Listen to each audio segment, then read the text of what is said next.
विधानसभेसाठी महाविकास आघाडीची जागा वाटपाची चाचपणी सुरू आहे। काँग्रेस सर्वाधिक 100 ते 105 जागा लढू शकते अशी माहिती सूत्रांकडून मिळते। शिवसेना उद्धव बाळासाहेब ठाकरे पक्ष 90 ते 95 जागा लढवण्याची शक्यता आहे।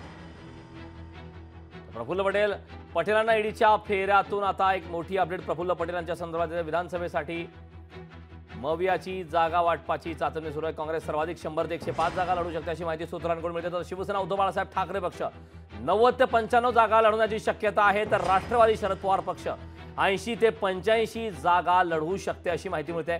ज्या विधानसभा मतदारसंघात राष्ट्रवादीची ताकद आहे त्याची माहिती गोळा करण्याचा आता शरद पवारांनी काम सुरू केलंय। शरद पवारांच्या सूचना देण्यात आल्या। विधानसभेला 4 महिन्यांचा कालावधी असेल तरी तयारीला वेळ मिळावा म्हणून जागा वाटपाची घाई सध्या सुरू आहे अशी माहिती आता मिळते।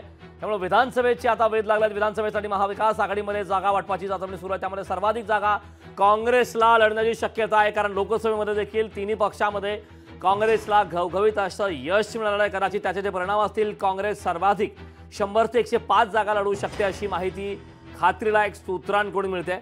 शिवसेना उद्धव बाळासाहेब ठाकरे पक्ष 90 ते 95 जागा लढण्याची शक्यता आहे। तर राष्ट्रवादी शरद पवार पक्ष 80 ते 85 जागा लढवू शकते अशी माहिती मिळते। त्यामुळे ज्या विधानसभा मतदारसंघात राष्ट्रवादीची ताकद आहे त्याची माहिती गोळा करण्याचा आता शरद पवार यांच्या सूचना देण्यात। बिलकुल आहे, प्रत्येक पक्षाला जास्त जागा मिळाव्यात, सगळ्यांच्या अपेक्षा असल्या पाहिजेत। त्याला काय दुमत काय, त्याला विरोध काय?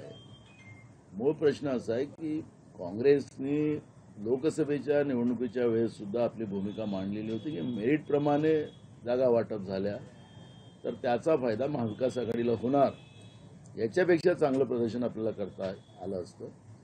पण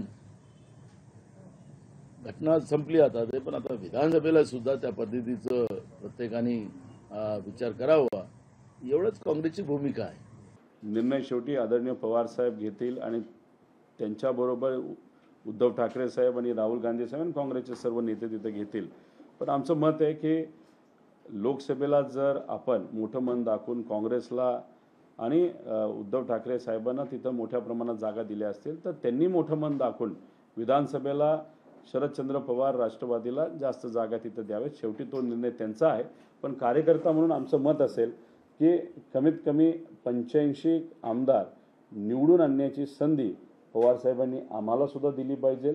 आणि तसंच महाविकास आघाडीला शरदचंद्र पवार साहेबांचे जे पक्ष आहे त्याला सुद्धा त्यांनी देत असताना जास्तीत जास्त जागा दिल्या पाहिजे असं आम्हाला वाटतं। काँग्रेस आणि आमच्यामध्ये हा कुठलाही वादाचा मुद्दा येण्याचा प्रश्नच उद्भवत नाही। याचं कारण असं आहे की 2019 साली शिवसेना आणि भाजपा म्हणून आम्ही एकत्र जागा ज्या लढवल्या त्याच्यामध्ये 12 जागा आम्ही जिंकल्या आणि काँग्रेस आणि राष्ट्रवादी काँग्रेस या दोघांनी एकत्रित जागा लढवल्या, त्यांनी 14 जागा जिंकल्या, आम्ही 14 जागा जिंकल्या। कारण पूर्व विदर्भामध्ये 28 आमदारकीच्या जागा आहेत, आम्ही 14 त्यांनी 14 जागा जिंकल्या। आज भाजपाची आमची युती नाही, आमच्यातले काही लोक शिंदे गटाबरोबर गेलेले आहेत, त्यामुळं निर्विवादपणे 14 जागांवर आम्हाला चाचपणी करण्याचा अधिकार आहेच। लोकशाही मराठी ऐका, पहा, जागरूक रहा।